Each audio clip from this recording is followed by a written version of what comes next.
بسم اللہ والصلاۃ والسلام علی رسول اللہ وعلی آلہ وصحبہ اجمعین، اما بعد۔ ڈے 10 میں ویلکم۔ تو قرآن پہ ہم گولز بنا رہے تھے اور اس سلسلے کا یہ لاسٹ ویڈیو ہے، پھر ہم انشاءاللہ آگے چلیں گے سورہ البقرہ کے اندر۔ تو جو پچھلے 2 ویڈیوز میں جو بات ہوئی اس کو اگر میں سم اپ کروں تو آئیڈیا یہ ہے کہ it's a lifelong journey. صحیح ہے، ایسا نہیں کہ قرآن ایک ایسی کتاب ہے جس کو آپ نے ایک دفعہ ترجمے سے پڑھ لیا، ایک دفعہ اس کی تفسیر پڑھ لی اور وہ آپ کے لیے کافی ہو جائے گی۔ ایسا نہیں ہے، کیونکہ انسان بھول جاتا ہے۔ آپ اپنے صبح کام پہ جاؤ، شام میں واپس آئیں، آپ بہت ڈفرینٹ فریم آف مائنڈ کے اندر ہوتے ہیں، رائٹ۔ آپ اپنے گھر والوں کے ساتھ معاملات کریں، آپ کا ذہن دوسری ڈائریکشن میں کھینچا چلا جاتا ہے، رائٹ۔ آپ کوئی اور پریشانی کی سچویشن میں سے گزریں گے تو آپ کے جو خیالات ہیں وہ ڈسٹارٹ ہو جائیں گے۔ صحیح ہے، انسان ڈفرینٹ سچویشن میں گھستا ہے، پریشان ہو جاتا ہے، اوور تھنکنگ کرنے لگتا ہے اور ایسا لگتا ہے کہ ذہن میں ایک طوفان آیا ہوا ہے، دل سٹیبل نہیں ہے، رائٹ۔ تو it's a lifelong journey, اور جتنا آپ اس قرآن کے ساتھ ٹائم گزاریں گے، جتنا اس سے ریلیشن شپ بنائیں گے، اتنی یہ گہرائی کے ساتھ میرے اور آپ کے دلوں اور دماغ کے اندر جائے گا، امپیکٹ کریٹ کرے گا، کیونکہ حاذا ذکر مبارک، وہ گرو کرے گا، اس کے فائدے ہوں گے۔ ایسے ایسے مواقعوں پہ آپ کو وہ قرآن کی جو انٹرنلائز کیا ہوا میسج یاد آئے گا کہ آپ نے سوچا بھی نہیں ہوگا، اور آپ کو اندر ایک لائٹ محسوس ہوگی، اپنے اندر ایک ڈائریکشن نظر آنے لگے گی۔ لیکن شرط یہ کہ اس سے تعلق زندگی بھر کا رکھیں۔ تو ایک صورت اٹھائیں اس رمضان میں، جو بھی آپ کو پسند ہے، ایک پیسج اٹھائیں، اگر چھوٹی صورتیں اٹھا رہے ہیں تو 5-6 اٹھا لیں، 8-10 اٹھا لیں، جتنی آپ کو لگتا ہے۔ یہ on top of your recitation جو آپ کرتے ہیں تلاوت، اس کے علاوہ میں کہہ رہا ہوں، ٹھیک ہے۔ تو کسی ایک صورت کو اپنا بنائیں، کوشش کریں، اس کو سمجھیں، اس کی ڈیپتھ کے اندر جائیں۔ اگر کوئی اپنے لیے سورہ البقرہ اٹھانا چاہتا تو اس سے بہتر اور کیا ہوگا۔ سورہ بقرہ کو نبی اکرم صلی اللہ علیہ وسلم نے کہا کہ یہ سنام القرآن ہے، قرآن کی پیک ہے، اور صرف ایسی پیک نہیں ہے، اس میں ووکیبلری وائز بھی اگر آپ نے سورہ بقرہ میں 286 آیات ہیں، جو کہ اگر آپ دیکھیں 2.5 پارے پہ مشتمل ہے۔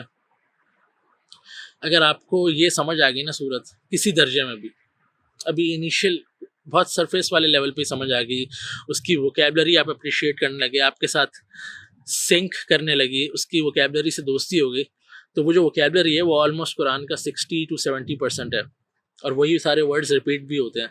تو آپ کے لیے باقی قرآن کا سفر بہت آسان ہو جائے گا، کیونکہ ان لفظوں سے آپ کا ایک تعلق بن چکا ہوگا، وہ اب آپ کے لیے ایلین نہیں ہوں گے، کیونکہ پڑھتے تو آپ رہتے ہیں، لیکن اب آپ کو وہ سمجھ بھی آنے لگیں گے کسی نہ کسی درجے میں، تو یہ آپ کا جو لیول ہے وہ امپروو ضرور ہو جائے گا۔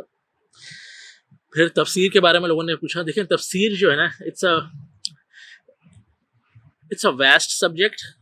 میں تو ملٹیپل تفاسیر ریکمینڈ کرتا ہوں، لیکن مجھے پتا ہے کہ ہر ایک کے پاس اتنا ٹائم نہیں ہوتا، صحیح ہے، اٹس آلویز اے چیلنج۔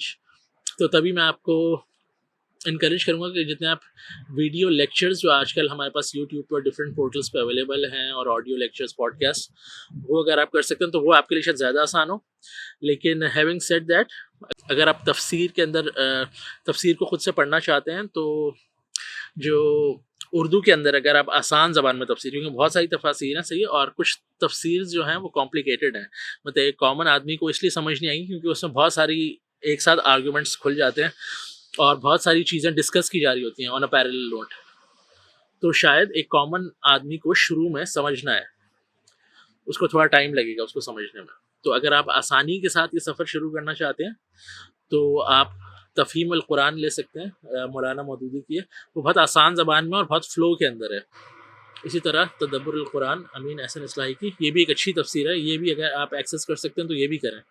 تو ایٹ لیسٹ اس سے کیا ہوگا کہ یہ کیونکہ آسان زبانوں کے اندر ہیں اور چیزیں انہوں نے بہت ساری ایک ساتھ کمپلیکیٹ نہیں کی، اور میں یہ نہیں کہہ رہا کہ یہ صرف یہی 2 کافی ہے، کیونکہ جب آپ کا لیول بڑھے گا نا تو اس میں پھر ہو سکتا ہے کہ مختلف آراء سامنے آ رہی ہوں، مختلف اوپینینز ہوں، کچھ علمی بحثیں آ جائیں جن کا ایک اپنا مقام ہے، لیکن ایک کامن مین کے لیے وہ اتنی امپورٹنٹ نہیں ہوتی۔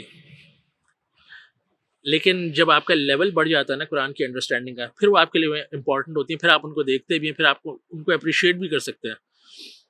تو اگر آپ بہت ہی بگنر ہیں تو یہ 2 تفسیر اردو کے اندر، اس کے علاوہ تفسیر ابن کثیر کا جو ریفائنڈ ورژن جو دارالسلام نے پبلش کیا ہے، جس میں ساری ضعیف احادیث ریموو کر دی گئی ہیں، وہ بھی آپ ساتھ پڑھ سکتے ہیں۔ لیکن اگین کیونکہ تفسیر ایک سمندر ہے، اور جب آپ اس کو پڑھیں گے تو بالکل پاسبل ہو سکتا ہے کہ اس میں کچھ لوگوں کی رائے دوسرے لوگوں سے ٹکرا رہی ہوں، اور پھر وہاں پر آپ کے ذہن میں سوال آئیں گے وچ از ویری گڈ، جو کہ آپ کو گرو کرنے میں مدد کریں گے. صحیح ہے. تو جیسے کہ اگر میں آپ کو ایک سمپل سی ایگزامپل دوں کہ ہم جو سورہ بقرہ میں رمضان کی آیتیں پڑھ رہے ہیں 183 184 185، یہ ہم نے تھوڑا ان کو ٹچ کیا ہے. تو اگر آپ 183 میں دیکھیں گے تو وہاں پر اللہ تعالیٰ کہہ رہے ہیں کہ یہ ایام معدودات ہیں. صحیح ہے، تھوڑے سے دن ہیں. اور پھر اللہ تعالیٰ رمضان کے بارے میں بات کر رہے ہیں اسپیسیفکلی.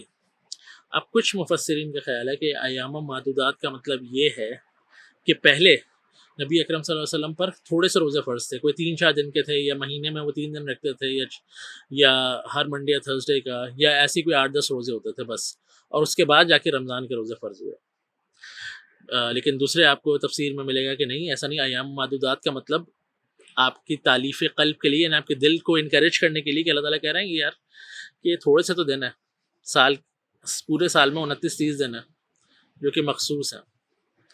صحیح ہے. تو یہ وہاں وہ بات ہو رہی ہے. تو آپ نے اس میں پریشان نہیں ہونا، کیونکہ at the end of the day عام آدمی نے، ہم سب نے، مسلمانوں نے رمضان میں روزے ہی رکھنے ہیں.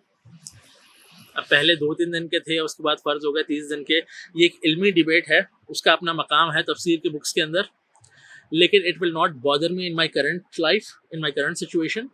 ہاں، لیکن ایک وقت پہ جا کے جب میرا علم اتنا بڑھ جائے گا اور میں کچھ دوسری چیزیں چیک کر رہا ہوں گا، میرا قرآن کے ساتھ تعلق اور مزید گہرا ہو چکا ہوگا، تو پھر مجھے ایک پوزیشن لینی پڑے گی کہ کون سی اوپینین زیادہ بہتر ہے، اور کون سی ٹیکسٹ قبول کر رہا ہے، کون سے حالات اور واقعات قبول کریں گے. قرآن ایک فلو کے اندر ہے، اور اس میں عربک لینگویج کا بہت عمل دخل ہے. صحیح ہے. تو وہ جب آپ کا وہ شوق بڑھے گا اور آپ چاہیں گے کہ آپ عربک بھی سیکھیں، تو وہ آہستہ آہستہ خود ہی ساری چیزیں اپنی جگہ پر آ جائیں گی.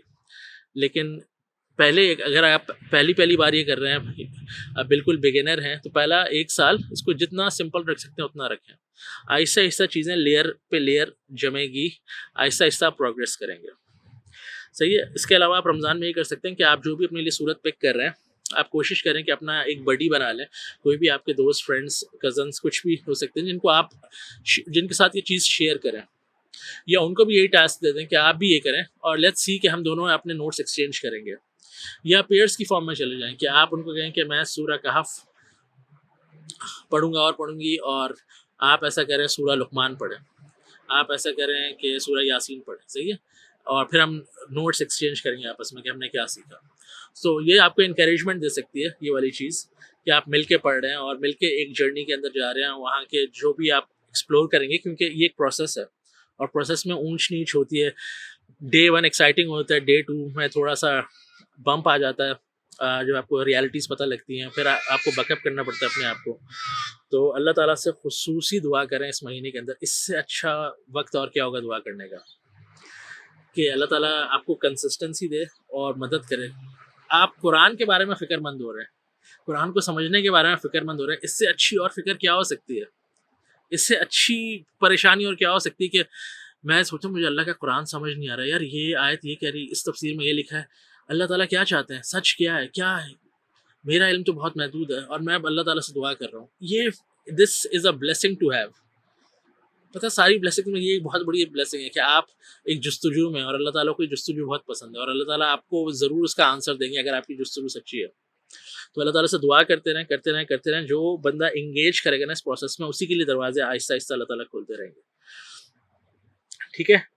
تو دعا کے بارے میں بات ہوگی، تو I think it's a good segue now, کیونکہ جو اگلی آیت ہم بات کریں گے وہ ہم دعا سے ریلیٹڈ کریں گے. اور دعا اور تقدیر پہ بہت سارے سوال آئے تھے، جو میں کوشش کروں گا کہ ان اگلے 2-3 دنوں کے اندر دعا، تقدیر اور ان سب چیزوں کو ہم ایڈریس کریں باذن اللہ.